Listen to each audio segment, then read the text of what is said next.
Hello विद्यार्थी मित्रांनो, आज आपण 12th स्टँडर्डचा पार्ट सेकंडचा फर्स्ट चॅप्टर डिफरन्शिएशन हा सुरुवात करणार आहोत। मग या चॅप्टरमध्ये आपल्याला सुरुवातीला डिफरन्शिएशन म्हणजे काय असतं ते पाहायचं, त्यानंतर डेरिव्हेटिव्हचं जिओमेट्रिकल मिनिंग काय असतं ते पाहायचं। आता डेरिव्हेटिव्ह शब्द आला, मग डेरिव्हेटिव्ह म्हणजे काय असतं ते सुद्धा पाहायचं आपल्याला। त्यानंतर derivative of composite function find out करायचंय, derivative of inverse function find out करायचंय, derivative of logarithm function find out करायचंय, derivative of implicit function find out करायचंय आणि त्यानंतर आपण सेकंड ऑर्डर डेरिव्हेटिव्ह सुद्धा काय करणार आहोत तर फाइंड आउट करणार आहोत। मग आता ह्या ठिकाणी आपल्याला सगळ्यात महत्त्वाचा बघा की पॉइंट येतो की डिफरन्शिएशन म्हणजे काय असतं हे आपल्याला पाहायचं आहे। मग 11th मध्ये आपण डिफरन्शिएशन काय असतं ते पाहिलं, मग ते एकदा आपण रिकॉल करूया की 11th मध्ये आपण काय काय पाहिलं होतं। त्यामध्ये आपण पहिला पॉइंट लिहिलेला आहे बघा, the first principle in derivative f dash of x is equal to limit of h tends to 0 f of x plus h minus f of x upon derivative मधला पहिला principle, first principle in derivative काय आहे तर f dash of x is equal to limit of h tends to 0 f of x plus h minus f of x upon h। आता इथे f dash of x आलेले आहे, काय आले f dash of x आलेले आहे, म्हणजे ह्या ठिकाणी y is equal to f of x हे आपलं फंक्शन असतं आणि त्या दिलेल्या फंक्शनचं डेरिव्हेटिव्ह कशाने दाखवलं तर f dash of x। मग f dash of x is equal to limit of h tends to 0 f of x plus h minus f of x upon h हा डेरिव्हेटिव्ह मधला पहिला प्रिन्सिपल आहे। मग शब्द आला बघा डेरिव्हेटिव्ह, मग डेरिव्हेटिव्हचे वेगवेगळे अर्थ आपल्याला माहिती आहे। मग डेरिव्हेटिव्हचा आपल्याला एक अर्थ आपण पाहिलेला आहे की डेरिव्हेटिव्ह म्हणजे चेंज असतो। मग एक्झाम्पल घ्यायचं झालं तर आपण व्हेलोसिटीची डेफिनेशन करतो, the rate of change of displacement with respect to time, the rate of change of displacement with respect to time it is called as a velocity. मग आता व्हेलॉसिटी म्हणजे आपल्याला माहिती की डिस्प्लेसमेंट मध्ये जो चेंज होतोय तो चेंज म्हणजे काय असतं तर त्या ठिकाणी व्हेलॉसिटी असते। मग आता ह्या ठिकाणी जो चेंज होण्याचा रेट आहे आणि तो मेजर करणं म्हणजे ह्या ठिकाणी काय असतं तर डेरिव्हेटिव्ह असतं, असं आपल्याला फिजिक्स मध्ये डेरिव्हेटिव्हचं मिनिंग लागतं। मग ह्या ठिकाणी आपल्याला एक मिनिंग समजलं। आणखीन एक उदाहरण घ्यायचं झालं तर बघा आपली पॉप्युलेशन वाढत चाललेली आहे, मग पॉप्युलेशन डायरेक्ट वाढते का नाही, काहीतरी चेंज होत चाललेली आहे, पण काहीतरी रेट मध्ये चाललेली आहे, काहीतरी प्रमाणात बदलत चाललेली, मग त्या ठिकाणी तो रेट मेजर करणं म्हणजे काय करणं असतं तर डेरिव्हेटिव्ह काढणं असतं। आता त्या ठिकाणी तुम्हाला दोन गोष्टी माहिती आहेत, एक इन्स्टंटेनियस व्हेलॉसिटी असते, एक एव्हरेज व्हेलॉसिटी असते। म्हणजे त्या ठिकाणी आपल्याला एव्हरेज व्हेलॉसिटी म्हणजे समजा आपल्याला 100 किलोमीटर अंतर जायचं असेल तर आपण 2 तासात गेलो असेल तर आपण म्हणणार आहे की आपलं स्पीड व्हेलॉसिटी काय होते तर 50 आहे। आणि त्याच ठिकाणी जर मी असं म्हटलं की ज्या वेळेस तुमचं 40 किलोमीटर अंतर झालेलं आहे आणि त्या स्पॉटला काही टाइम झालेला समजा 1 तास झालेला असेल, त्यावेळेस तुमची व्हेलॉसिटी काय असेल ते फाइंड आउट करणं म्हणजे काय करणं डेरिव्हेटिव्ह काढणं। बघा नीट सांगतो मी की 100 किलोमीटर अंतर आहे, त्यामध्ये समजा तुम्हाला 1 तास तुम्ही झाल्यानंतर समजा कुठे आहे, समजा आपण भिगवण ते पुणे असं अंतर काउंट केलं तर भिगवण ते पुणे हे अंतर 100 किलोमीटर आहे, पण भिगवण पासून निघाल्यानंतर यवत मध्ये गेल्यानंतर यवत मध्ये असताना त्या वेळेची तिथली तुमची व्हेलॉसिटी फाइंड आउट करणं म्हणजे काय येतं तर त्या ठिकाणी इन्स्टंटेनियस व्हेलॉसिटी येते। आणि ती इन्स्टंटेनियस व्हेलॉसिटी म्हणजे काय असतं तर त्या ठिकाणी डेरिव्हेटिव्ह असतं। म्हणजे व्हेलॉसिटी इज इक्वल टू आपण ds अपॉन dt लिहितो, काय लिहितो velocity v is equal to ds upon dt। s म्हणजे डिस्प्लेसमेंट, d म्हणजे काय असतं टाइम असतं, म्हणजे t च्या रिस्पेक्ट मध्ये डिस्प्लेसमेंट काय असते बदलत असते। मग ह्या ठिकाणी ह्या डेरिव्हेटिव्हचं एक मीनिंग पाहिलं। त्यानंतर दुसरं मीनिंग आपण पाहिलं होतं की slope of a tangent at a given point it is called as a derivative. म्हणजे दिलेल्या फंक्शनला दिलेल्या पॉइंटला टँजेंट काढून त्या टँजेंटचा त्या पॉइंटला स्लोप फाइंड आउट करणं म्हणजे काय करणं असतं तर डेरिव्हेटिव्ह फाइंड आउट करणं असतं। हे आहे डेरिव्हेटिव्हचं मीनिंग। मग आपल्या चॅप्टरचं नाव डिफरन्शिएशन आहे, आपण डेरिव्हेटिव्ह बद्दल चर्चा करतोय, पुढे जाऊया। मग त्यामध्ये डेरिव्हेटिव्ह मधला पहिला प्रिन्सिपल मी सांगितला, first principle in derivative f dash of x is equal to limit of h tends to 0 f of x plus h minus f of x upon h। म्हणजे हे डेरिव्हेटिव्ह इज इक्वल टू काय आहे तर limit आहे, derivative is equal to काय आहे तर limit आहे। मग आपण बघा या ठिकाणी ते डेरिव्हेटिव्ह हे जे पहिला फर्स्ट प्रिन्सिपल आहे हा इन जनरल आहे, कोणत्याही सगळ्या x साठी हा काय आहे, हा फॉर्म्युला आहे. पण the derivative of f of x with respect to x at x is equal to a म्हणजे डेरिव्हेटिव्ह ॲट अ पॉइंट काय येते त्या ठिकाणी f dash of a is equal to limit of s tends to 0 f of a plus h minus f of a upon h म्हणजे x is equal to a या पॉइंटला दिलेल्या फंक्शनचं derivative ह्या ठिकाणी हा फॉर्म्युला आहे. म्हणजे ह्या ठिकाणी आपल्याला बघा या ठिकाणी आपण हे इन जनरल फॉर्म्युला आहे आणि हा काय आहे तर पॉइंटसाठी डेरिव्हेटिव्ह. मग आपण पुढे पॉइंट लिहिलेला मेथड बघा derivative is denoted by dy upon dx f dash of x ते डिनोट केलेलेच आहे y dash किंवा y1 अशा पद्धतीने काय डिनोट केलं जातं तर डेरिव्हेटिव्ह डिनोट केलं जातं. आता इथे एक गोष्ट लक्षात ठेवा की हे derivative is equal to limit आहे. डेरिव्हेटिव्ह इज इक्वल टू काय आहे लिमिट आहे.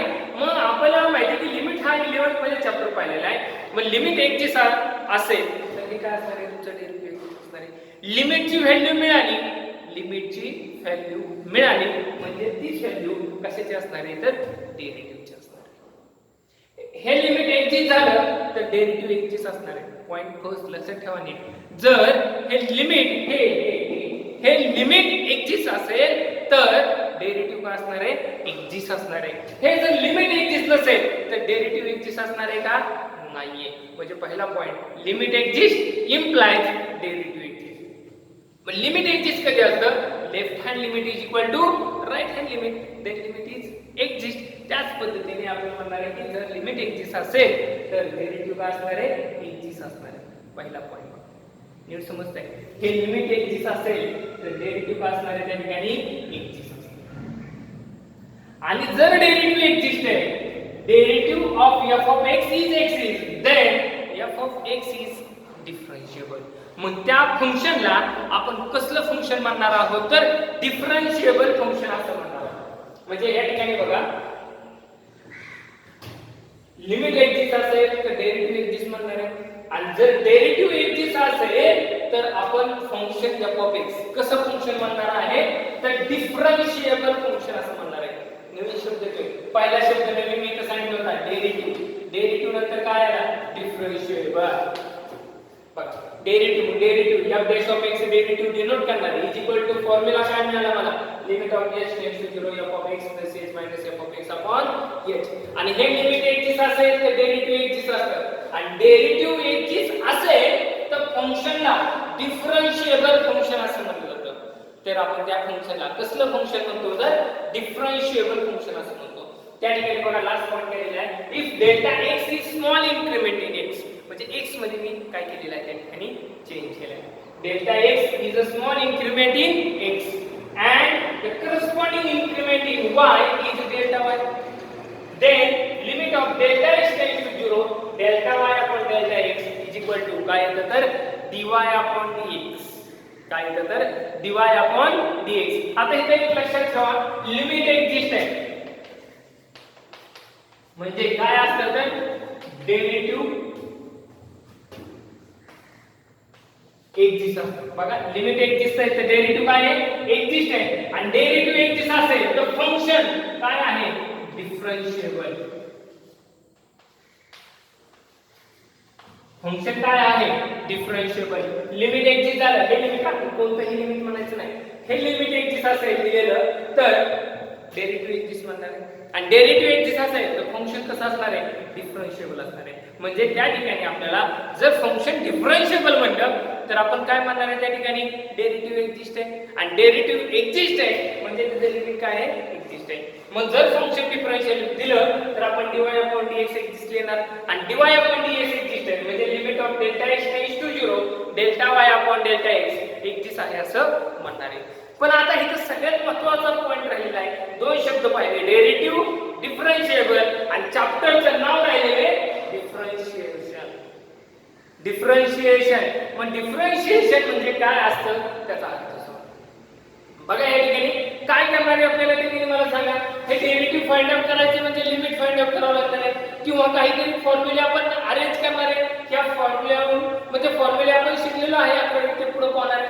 पण मला सांगा हे डेरिव्हेटिव्ह फाइंड आउट करायचं म्हणजे हे लिमिट फाइंड आउट करावं लागणार आहे. पण लिमिट फाइंड आउट करण्यासाठी काहीतरी प्रोसेस करावं लागणार आहे आणि जी प्रोसेस आहे त्या प्रोसेसलाच डिफरन्शिएशन असं म्हणलं जातं. डेरिव्हेटिव्ह फाइंड आउट करण्याच्या प्रोसेसला काय म्हटलं जातं तर डिफरन्शिएशन.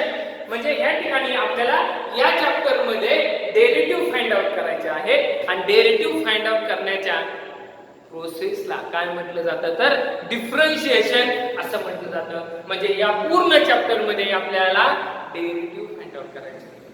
मग ते डेरिव्हेटिव्ह फाइंड आउट करायचे, कशाचे फाइंड आउट करायचे, फंक्शनचे फाइंड आउट करायचे. स्टँडर्ड फंक्शनचे डेरिव्हेटिव्ह आपण 11th मध्ये पाहिलेले. आता ह्या ठिकाणी आपल्याला डेरिव्हेटिव्ह पाहायचं आहे कॉम्पोजिट फंक्शनचं, डेरिव्हेटिव्ह पाहायचं आहे इनव्हर्स फंक्शनचं, डेरिव्हेटिव्ह काढायचं आहे लॉगरिथमिक फंक्शनचं, डेरिव्हेटिव्ह काढायचं आहे इम्प्लिसिट फंक्शनचं. आणि या डेरिव्हेटिव्हचं जिओमेट्रिकल मीनिंग काय आहे हे या चॅप्टर मध्ये पाहणार आहे. मग ह्या ठिकाणी आपण डेरिव्हेटिव्ह ऑफ स्टँडर्ड फंक्शनचे फॉर्म्युले आपण 11th मध्ये पाहिलेले होते. मग त्या ठिकाणी कोणते स्टँडर्ड फंक्शनचे डेरिव्हेटिव्हचे फॉर्म्युले पाहिले होते ते आपण पाहूया. बघा त्या ठिकाणी आपण पहिला फॉर्म्युला पाहिला होता derivative of constant k is equal to 0. Derivative of constant k is equal to 0 where k is constant. k is constant. k काय आहे कॉन्स्टंट आहे. त्यानंतर बघा दुसरा formula derivative of x is equal to 1. x चे derivative किती 1. त्यानंतर पुढचा फॉर्म्युला पाहिला तर derivative of x raise to n is equal to n into x raise to n minus 1. त्यानंतर पुढचा फॉर्म्युला पाहिला तर derivative of 1 upon x is equal to minus 1 upon x square. त्यानंतर पुढचा फॉर्म्युला पाहिला ना derivative of root x is equal to 1 upon 2 root x. हे 11th मध्ये आपण स्टँडर्ड फंक्शनचे डेरिव्हेटिव्ह पाहिलेले. मग ह्या ठिकाणी बघा आपण हे फॉर्म्युले पाहतो. मग आता ह्या ठिकाणी बघा फिक्स झाले. त्यानंतर 6 नंबरचा फॉर्म्युला पाहिला होता derivative of sin x is equal to cos x. त्यानंतर 7 नंबरचा formula derivative d upon dx हे काय करणार आहे डेरिव्हेटिव्ह. म्हणजे काय करणार आहे derivative of cos x is equal to minus sin x. Derivative of tan x is equal to sec square x. Derivative of sec x is equal to sec x into tan x.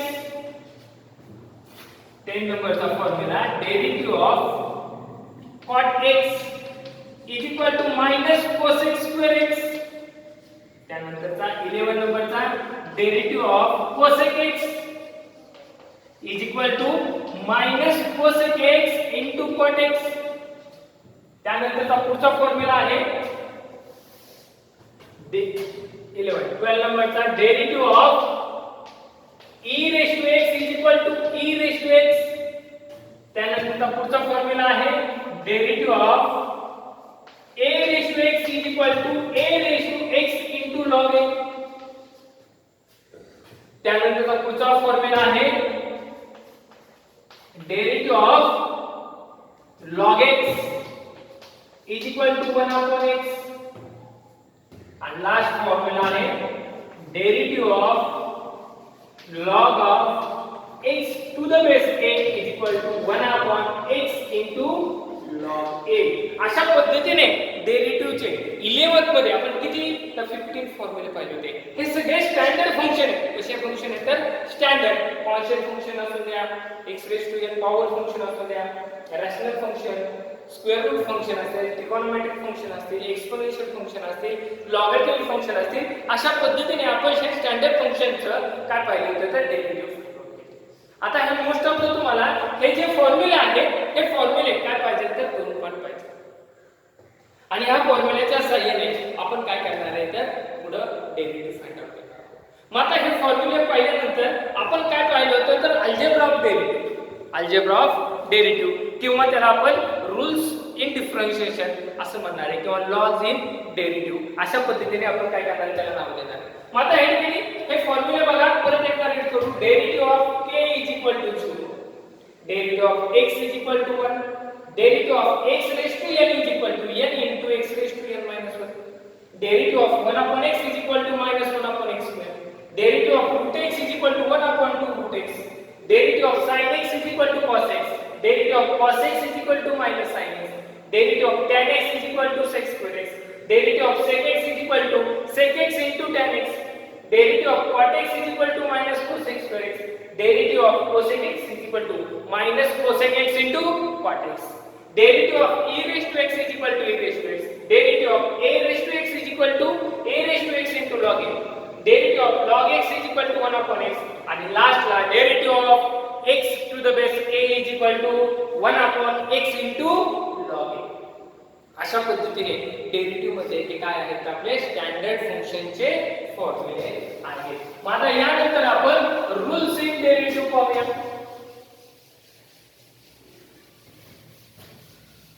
बघा आता या ठिकाणी u and v, u if u and v are differentiable functions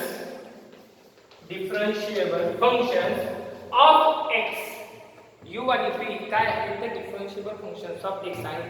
then first आता algebra म्हणजे या ठिकाणी आपल्याला लक्षात येतं की ऍडिशन, सबट्रॅक्शन, मल्टिप्लिकेशन आणि काय असणार आहे त्या ठिकाणी तर डिव्हिजन असणार. मग त्या ठिकाणी समजा आपल्याला अशा पद्धतीने दिले असेल y u plus or minus v. Addition आणि सबट्रॅक्शन साठी एकच आहे. दोन फंक्शनची काय आहे तर ऍडिशन किंवा सबट्रॅक्शन असेल. तर त्या ठिकाणी आपल्याला म्हणलं असेल differentiating with respect to x. मग या दिलेल्या फंक्शनला डिफरन्शिएट करायचं आहे विथ रिस्पेक्ट टू x. म्हणजे दिलेल्या फंक्शनचं डेरिव्हेटिव्ह फाइंड आउट करायचं आहे विथ रिस्पेक्ट टू x ने. पण ह्या ठिकाणी u आणि v ची काय असेल तर ऍडिशन असेल तर त्या पद्धतीने कसं फाइंड आउट करायचं ते. मग ह्या ठिकाणी आपण म्हणणार differentiating with respect to x. कसं लिहायचं differentiating with respect to x. with respect to x. मग ह्या ठिकाणी काय मिळतं तर y is equal to dy upon dx is equal to derivative of u plus or minus v. दोन फंक्शनची ऍडिशन आहे आणि त्यांचं काय आहे डेरिव्हेटिव्ह. मग यामध्ये बघा आपल्याला काय सांगितलं ऍडिशन किंवा सबट्रॅक्शन असेल तर त्यांचा आपण काय घेणार आहोत तर सेपरेट डेरिव्हेटिव्ह घेणार आहोत. म्हणजे काय मिळेल du upon dx plus or minus dv upon dx. म्हणजे जर त्या ठिकाणी दोन फंक्शनची ऍडिशन असेल, दोन किंवा दोन पेक्षा जास्त फंक्शनची ऍडिशन असेल आणि जर त्याचा डेरिव्हेटिव्ह फाइंड आउट करायचा असेल तर काय करायचं त्या ठिकाणी दोन्ही फंक्शनचं सेपरेट डेरिव्हेटिव्ह घ्यायचं. काय घ्यायचं त्या ठिकाणी सेपरेट डेरिव्हेटिव्ह घ्यायचं आणि त्याचं डेरिव्हेटिव्ह फाइंड आउट करायचं. त्यानंतर बघा या ठिकाणी समजा दुसरं घेतलं या ठिकाणी प्रोडक्ट आपल्याला येणार आहे. मग समजा y u into v असेल, u into v असेल, u into v असेल, y u into v दोन फंक्शनचा प्रोडक्ट असेल आणि त्याचं डेरिव्हेटिव्ह फाइंड आउट करायचं. मग आपण त्या ठिकाणी काय म्हणणार differentiating with respect to x. Differentiating with respect to x. मग त्या ठिकाणी आपण काय म्हणणार आहे dy upon dx is equal to derivative of u into v. त्या ठिकाणी दोन फंक्शनचा काय प्रोडक्ट आहे. मग दोन फंक्शनचा प्रोडक्ट असेल तर त्याचं डेरिव्हेटिव्ह कशा पद्धतीने फाइंड आउट करायचं ते. मग ते काय करायचं या ठिकाणी पहिला आहे कसा ठेवायचा. बघा पहिला आहे कसा ठेवायचा, दुसऱ्याचं डेरिव्हेटिव्ह घ्यायचं. डेरिव्हेटिव्ह म्हणजे आपल्या लक्षात आलेले d upon dx घ्यायचं आणि दुसरं फंक्शन प्लस दुसरा आहे तसा आणि पहिल्याचं काय घ्यायचं तर त्या ठिकाणी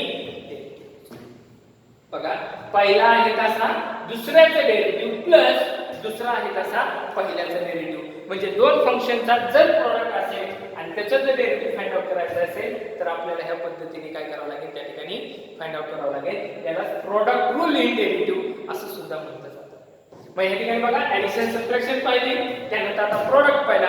आता त्यानंतर आपण क्वेश्चन रूल पाहूया. दोन फंक्शनचा जर क्वेश्चन असेल तर त्यांचं डेरिव्हेटिव्ह कशा पद्धतीने फाइंड आउट करायचं किंवा त्याच्यासाठीचा फॉर्म्युला कोणता आहे तो पाहूया. बघा आता इथे समजा आपल्याला काय दिलेले तर y u upon v. y u upon v. मग differentiating with respect to x then dy upon dx is equal to derivative येणार आहे. मग यामध्ये v into du upon dx minus u into dv upon dx divided by v square divided by v square. अशा पद्धतीने जर दोन फंक्शनचा काय असेल तर कोशंट असेल तर त्या ठिकाणी आपण हा कोशंट रूल वापरणार आणि त्याचं काय फाइंड आउट करणार आहोत तर डेरिव्हेटिव्ह फाइंड आउट करणार आहोत. बघा त्यानंतर आहे रूल्स. पुढचा रूल आहे स्केलर मल्टिप्लिकेशन. म्हणजे एखाद्या फंक्शनला एखाद्या स्केलरने काय केलेलं असेल मल्टिप्लिकेशन केलं असेल तर त्याचं डेरिव्हेटिव्ह कशा पद्धतीने फाइंड आउट करायचं ते बघा.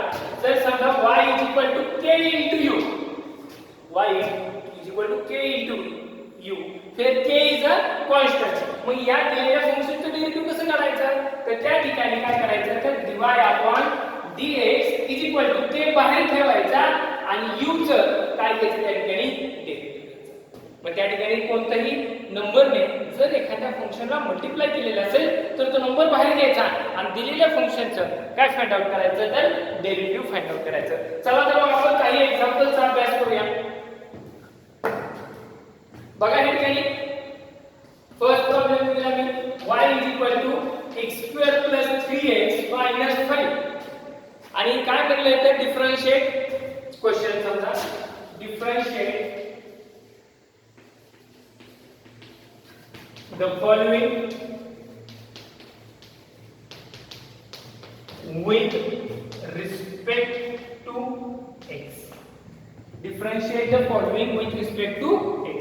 मग काय करायचं आहे त्या ठिकाणी डेरिव्हेटिव्ह फाइंड आउट करणार. अगोदर दिलेलं फंक्शन लिहून घ्या y x² + 3x - 5. माहिती दिली बघा ऍडिशन आणि सबट्रॅक्शन दोन्ही पण आहे. मग काय आपल्याला काय घ्यायचं त्यांचं सेपरेट डेरिव्हेटिव्ह घ्यायचे. मग आपण या ठिकाणी काय म्हणणार differentiating with respect to x. मग काय मिळेल मला इथं dy upon dx is equal to derivative of x² + 3x minus. मग या ठिकाणी बघा ऍडिशन आणि सबट्रॅक्शन आहे. मग ऍडिशन आणि सबट्रॅक्शन जर दोन फंक्शनचे असेल तर आपण काय घेतो त्या ठिकाणी सेपरेट डेरिव्हेटिव्ह घेतो. मग इज इक्वल टू काय मिळेल मला derivative of x² + derivative of 3x minus derivative of 5. मग आता या ठिकाणी बघा हे डेरिव्हेटिव्ह ऑफ x² आलं तर इथं काय x ला 3 काय आहे मल्टिप्लाय. मग आपण त्या ठिकाणी तो स्केलर मल्टिपल काय घेतो बाहेर घेणार आहोत. म्हणजे ह्या ठिकाणी आपल्याला काय मिळेल तर is equal to derivative of x² + 3 बाहेर घेणार आणि काय करणार derivative of x minus derivative of. आता हे ठिकाणी बघा x² आलं म्हणजे x⁻n. मग डेरिव्हेटिव्ह ऑफ x⁻n फॉर्म्युला पाहिला तर काय येतं n * x⁻n - 1.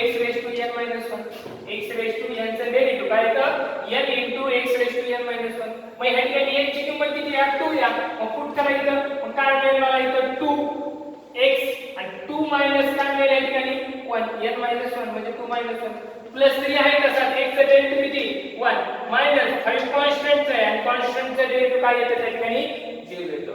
मग इज इक्वल टू काय मिळेल मला 2 * x⁻² काय या ठिकाणी 1 प्लस काय आहे 3 आणि मायनस काय 0 म्हणजे हे काय मिळेल मला dy upon dx is equal to 2x + 3. म्हणजे या दिलेल्या फंक्शनचं काय फाइंड आउट केलं आपण त्या ठिकाणी डेरिव्हेटिव्ह केलं. म्हणजे या ठिकाणी काय होती तर ऍडिशन होती. पण ऍडिशन असल्यानंतर आपण काय केलं त्यांचं सेपरेट डेरिव्हेटिव्ह फाइंड आउट केले. त्यानंतर बघा चला आपण नेक्स्ट प्रॉब्लेम घेऊया. बघा समजा तुम्हाला मी दिलं y sin x into log x. y sin x into log x. मग आता हे दिलेलं आहे. मग ह्या ठिकाणी दोन फंक्शनचा काय आहे प्रोडक्ट आहे. मग आपल्याला फाइंड आउट करायचं आहे डेरिव्हेटिव्ह. आपण काय लिहिणार अगोदर y sin x into log x. मग आपण काय म्हणणार या ठिकाणी बघा differentiating with respect to x ने याला डिफरन्शिएट करणार. मग काय मिळेल मला dy upon dx is equal to derivative of sin x into log x. मग ह्या ठिकाणी बघा sin x into log x आलं into आलं म्हणजे प्रोडक्ट आहे या ठिकाणी दोन फंक्शन मध्ये.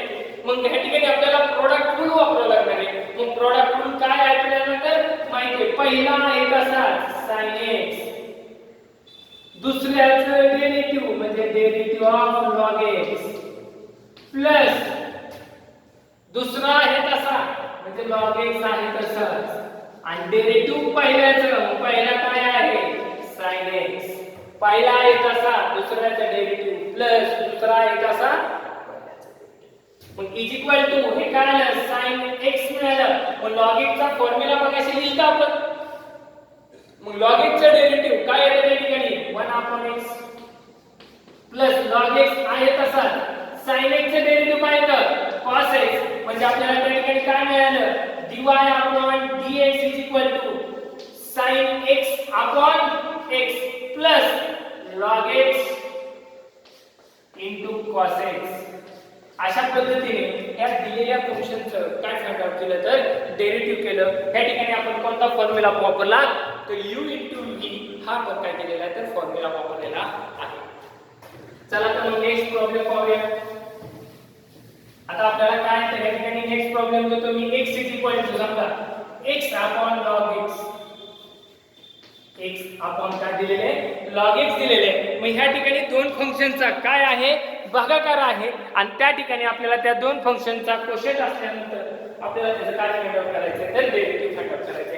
मग रूल काय बघा, derivative of u/v is equal to काय येतं v into derivative of u minus u into derivative of v divided by v square.